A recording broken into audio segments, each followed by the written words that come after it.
새벽 공기. 아주 조용합니다. 아직 어둠이 완전히 걷히지 않은 새벽 5시. 경기도의 한 소도시. 낡은 아파트 단지에 불이 하나, 둘 켜집니다. 김영수 씨는 늘 그 시간에 일어납니다. 알람이 울리기 전입니다. 평생 그래 왔습니다. 옷장 여는 소리. 낡은 점퍼를 꺼냅니다. 소매는 해졌고 지퍼는 끝까지 올라가지 않습니다. 그래도 바꾸지 않습니다. 아직 입을 만하니까요. 거울 앞에 잠깐 섭니다. 머리는 희끗해졌고 얼굴엔 주름이 늘었습니다. 영수 씨는 잠깐 자신을 봅니다. 그리고 아무 말 없이 고개를 끄덕입니다. 괜찮습니다. 늘 그래 왔듯이요. 부엌. 미약한 불빛. 부엌에서는 아내 박순애 씨가 이미 움직이고 있습니다. 말없이 냄비를 올리고 육수를 냅니다. 분식집을 연 지 30년. 이 시간의 냄새는 몸에 배어 있습니다. 두 사람은 많은 말을 하지 않습니다. 필요가 없기 때문입니다. 다녀올게. 순애 씨는 고개만 끄덕입니다. 점퍼 오늘은 좀 춥겠어요. 괜찮아. 영수 씨는 늘 그렇게 말합니다. 괜찮다. 그 말 하나로 많은 걸 덮어왔습니다. 영수 씨가 나간 뒤 순애 씨는 잠깐 손을 멈춥니다. 괜히 가슴이 답답합니다. 이유는 없습니다. 그냥 그런 날이 있습니다. 그때 전화가 울립니다. 아들 정훈입니다. 어머니 아버지 계세요? 나가셨어. 무슨 일인데? 잠시 뜸을 들이던 정훈이 말합니다. 이번 주에 집에 좀 갈게요. 그 말이 괜히 크게 들립니다. 왜? 무슨 일 있어? 아니요. 그냥요. 그냥이라는 말이 가장 불안합니다. 순애 씨는 더 묻지 않습니다. 아들이 말을 아끼는 이유를 압니다. 이 집안 남자들은 다 그렇습니다. 전화를 끊고도 한참을 서 있습니다. 국물은 끓고 있는데 마음은 가라앉지 않습니다. 작업장으로 향하는 영수 씨의 발걸음은 느립니다. 허리는 예전 같지 않고 무릎은 자주 욱신거립니다. 그래도 멈추지 않습니다. 집에 손 벌릴 수는 없으니까요. 아들에게도 아내에게도. 영수 씨는 늘 그 자리에 있었습니다. 앞에 나서지도 않았고 뒤로 물러서지도 않았습니다. 그게 가장의 자리라고 믿어왔습니다. 아들의 얼굴이 스칩니다. 어릴 적 손을 잡고 학교에 데려다 주던 날. 아무 말 없이 걷던 그 아이.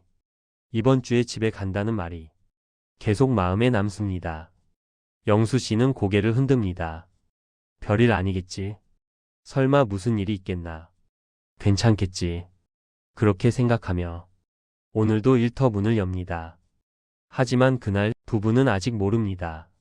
그 한 통의 전화가 이 집의 시간을 조금씩 바꾸고 있다는 걸. 그리고 괜찮다는 말로는 더 이상 덮을 수 없는 일이 다가오고 있다는 걸요. 아버지는 늘 괜찮다고 말했습니다. 하지만 세상에는 괜찮지 않은 일들이 말없이 찾아오기도 합니다. 현관 벨소리. 문 앞에 서 있는 건 아들 정훈과 며느리 지연입니다. 생각보다 이른 시간입니다. 그리고 생각보다 표정이 무겁습니다. 정훈은 고개를 숙여 인사합니다. 지연은 말없이 가방을 꼭 끌어안고 있습니다. 아이 가방입니다. 손잡이가 유난히 구겨져 있습니다. 잠깐의 침묵. 집 안 공기가 달라집니다.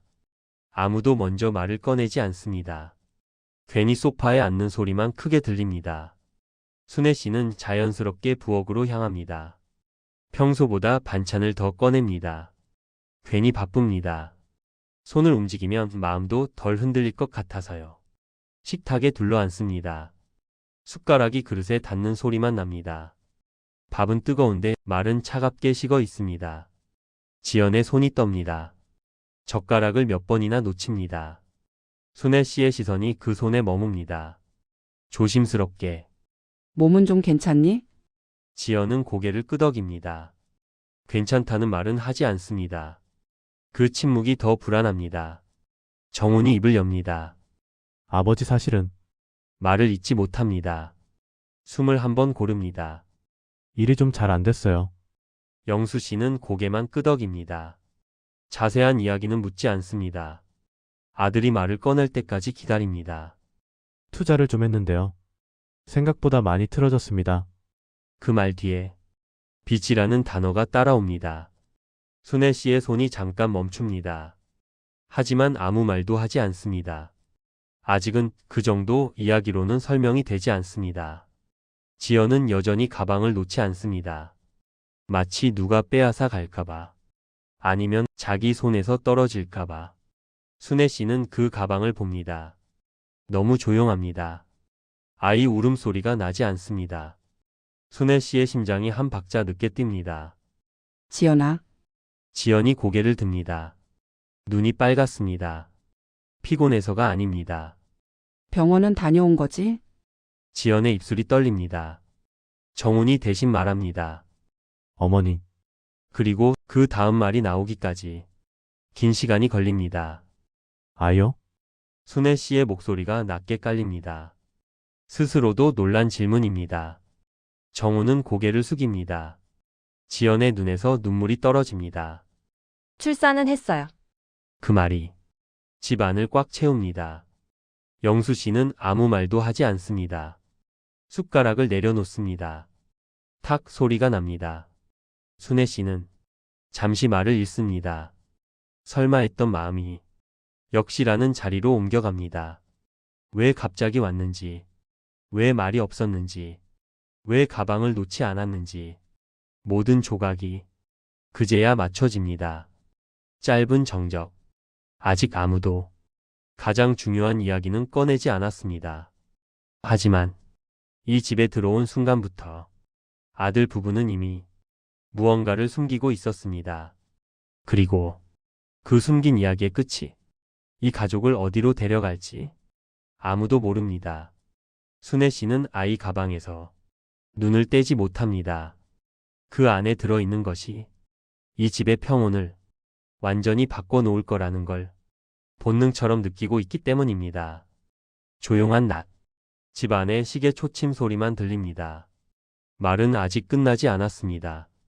아무도 그 말을 먼저 꺼내지 않았을 뿐입니다. 식탁 위 공기는 무겁게 가라앉아 있습니다. 정훈이 자리에서 일어납니다. 지연을 봅니다. 지연은 고개를 끄덕이지도 흔들지도 않습니다. 그 표정이 이미 결론입니다.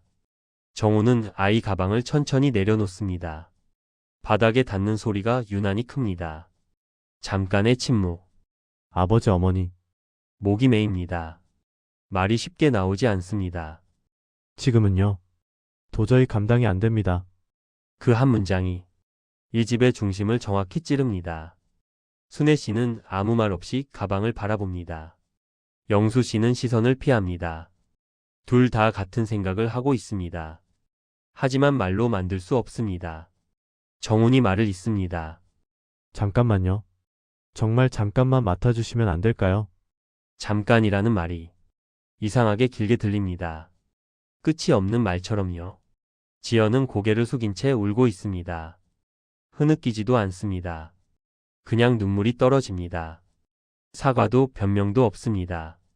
순애 씨는 자리에서 일어납니다. 가방을 엽니다. 그 안에 작은 아이가 있습니다. 너무 작아서 숨 쉬는지조차 한참을 봐야 알 수 있습니다.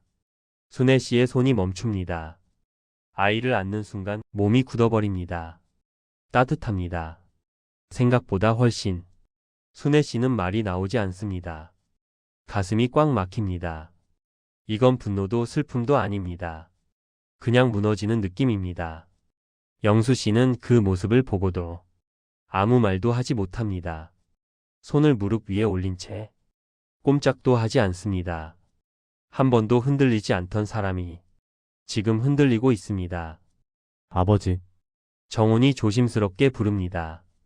영수 씨는 대답하지 않습니다. 그 대신 고개를 숙입니다. 말을 하면 무너질 것 같아서입니다. 그날 밤, 집 안불은 모두 꺼져 있지만 잠든 사람은 없습니다. 아이의 작은 숨소리가 방 안을 채웁니다. 순애 씨가 먼저 말을 꺼냅니다. 당신은 늘 그래요. 영수 씨가 고개를 듭니다. 늘 이렇게 떠안기만 해요. 당신 몸 생각은 안 하고. 그 말에 영수 씨의 얼굴이 처음으로 일그러집니다. 그럼 어쩌라는 거야? 목소리가 떨립니다. 영수 씨도 놀랍니다. 자기 목소리가 이렇게 나올 줄 몰랐습니다. 그럼 이 아이를 어디로 보내? 그 말에 순애 씨는 아무 대답도 하지 못합니다. 정답이 없기 때문입니다. 두 사람 사이에 긴 침묵이 흐릅니다. 그 침묵 위로 아이의 울음이 작게 섞입니다. 그 울음은 부탁도 아니고 선택도 아닙니다. 그냥 맡겨진 생명입니다. 영수 씨는 천천히 아이에게 다가갑니다. 손을 내밀었다가 다시 거둡니다. 부모에게 선택권이 없는 순간이 이렇게 찾아옵니다. 조용히 그러나 깊게. 그날 밤 이 집은 알게 됩니다. 잠깐이라는 말이 얼마나 잔인할 수 있는지. 그리고 이 질문을 피할 수 없게 됩니다. 나라면 어떻게 했을까? 이른 새벽, 아이의 작은 울음. 아들 부부는 집을 나갔습니다. 짐은 많지 않았습니다. 말은 더 적었습니다. 연락드릴게요. 그 말이 마지막이었습니다. 그 이후로 전화는 뜸해졌고 문자는 더디게 왔습니다. 집에는 아이의 숨소리만 남았습니다. 영수 씨는 며칠을 잠들지 못합니다. 밤마다 아이가 깨고 그때마다 시간이 멈춘 것처럼 느껴집니다. 젖병을 들고 서 있는 손이 떨립니다. 허리는 금방 굽고 눈은 쉽게 충혈됩니다. 이 나이에 다시 시작이라니. 말로는 담기지 않는 생각이 머릿속을 채웁니다. 순애 씨는 분식집을 다시 엽니다. 문을 여는 손이 예전보다 느립니다. 그래도 불은 켭니다. 가게 불을 끄면 마음도 같이 꺼질 것 같아서요. 아유, 손주 키우신다면서요? 동네 사람들의 말이 위로 같기도 하고 부담 같기도 합니다. 순애 씨는 웃습니다. 괜찮다고 말합니다. 하지만 밤이 되면 그 웃음은 사라집니다. 영수 씨는 일자리를 알아봅니다. 예전처럼 선택지가 많지 않습니다. 나이를 묻는 질문 앞에서 말끝이 흐려집니다. 그래도 포기하지 않습니다. 아침마다 같은 옷을 입고 나섭니다. 아이 분유값은 미룰 수 없으니까요. 집으로 돌아오면 아이의 얼굴이 보입니다. 작은 손, 느린 숨. 그날 아이는 처음으로 웃습니다. 아무 이유 없이 그냥 웃습니다. 순애 씨는 그 웃음 앞에서 잠시 말을 잃습니다. 눈물이 먼저 납니다. 여보 봐요. 영수 씨가 다가옵니다. 아이를 조심스럽게 안습니다. 어색합니다. 두렵기도 합니다. 그런데 아이의 울음이 멈춥니다. 영수 씨는 그 순간을 오래 기억합니다. 자기 품이 이 아이에게 자리가 될 수 있다는 걸 처음으로 느낍니다. 그날 밤, 부부는 나란히 앉아 있습니다. 말은 없습니다. 필요하지 않습니다. 한참이 지나서 영수 씨가 입을 엽니다. 이 아이는 목소리가 낮습니다. 하지만 흔들리지 않습니다. 우리가 책임지자. 순애 씨는 대답하지 않습니다. 그 대신 고개를 끄덕입니다. 이미 마음은 그 말보다 먼저 도착해 있었습니다. 이건 희생이 아닙니다. 떠밀려서 하는 선택도 아닙니다. 이건 부모의 자리로 다시 돌아가는 일입니다. 조용히 자식 키우는 일은 끝이 없다는 걸 이제야 다시 알게 됩니다. 하지만 이상하게도 삶은 조금씩 다시 움직이기 시작합니다. 아이의 울음에 아침이 오고 아이의 잠에 밤이 옵니다. 집에는 다시 시간이 흐릅니다. 영수 씨는 아이의 손을 잡고 창가에 섭니다. 밖에는 새벽빛이 번집니다. 아직 불안은 남아 있습니다. 돈도 체력도 앞날도. 하지만 이제는 도망치지 않습니다. 부모의 자리에 다시 섰기 때문입니다. 그리고 이 선택이 어떤 결과를 가져올지 아직 아무도 모릅니다. 다만 한 가지는 분명합니다. 이 집은 다시 살아나고 있다는 것. 아침 햇살, 창가에 먼지가 떠다닙니다. 시간은 그렇게 흘렀습니다. 계절이 몇 번 바뀌고 아이의 키가 조금씩 자랐습니다. 이제 아이는 혼자 서서 몇 걸음을 뗍니다. 말은 서툴지만 웃을 줄은 압니다. 집 안에는 장난감이 늘었고 벽에는 낙서가 생겼습니다. 예전엔 없던 소리들입니다. 영수 씨는 그 소음이 싫지 않습니다. 오히려 살아있다는 증거 같아서요. 휴대전화 진동. 어느 날 전화가 울립니다. 정훈입니다. 영수 씨는 바로 받지 않습니다. 화면을 한참 들여다봅니다. 받으면 무슨 말을 해야 할지 모르겠기 때문입니다. 순애 씨가 말합니다. 안 받아도 돼요. 지금은. 영수 씨는 고개를 끄덕입니다. 전화를 뒤집어 놓습니다. 미움은 아닙니다. 그렇다고 용서도 아닙니다. 그저 아직은 준비가 안 됐을 뿐입니다. 아이와 산책을 나섭니다. 동네 놀이터입니다. 낡았지만 익숙한 곳. 아이는 미끄럼틀보다 영수 씨의 손을 더 꽉 잡습니다. 작은 손이 주름진 손을 붙듭니다.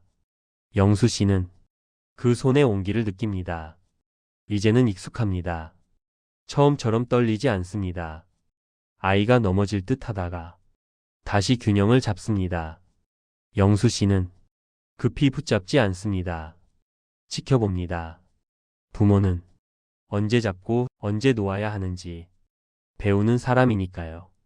해가 기울 무렵 세 사람은 나란히 걷습니다. 아이 순애 씨, 영수 씨. 뒤에서 보면 누가 부모인지 누가 조부모인지 알 수 없습니다. 그저 한 가족입니다. 부모는 낳는 게 아니더라. 잠시 숨을 고릅니다. 남는 거더라. 그 말은 누군가를 향한 변명이 아닙니다. 자기 자신에게 하는 늦은 고백입니다. 영수 씨는 완벽한 부모가 아닙니다. 지금도 부족하고 앞날은 여전히 불안합니다.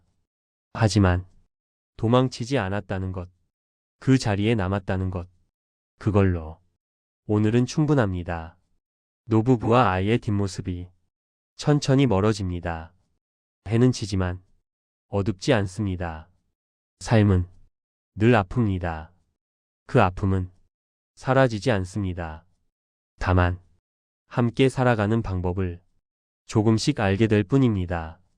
이 이야기에 정답은 없습니다. 누군가는 이해하지 못할 것이고 누군가는 고개를 끄덕일 겁니다.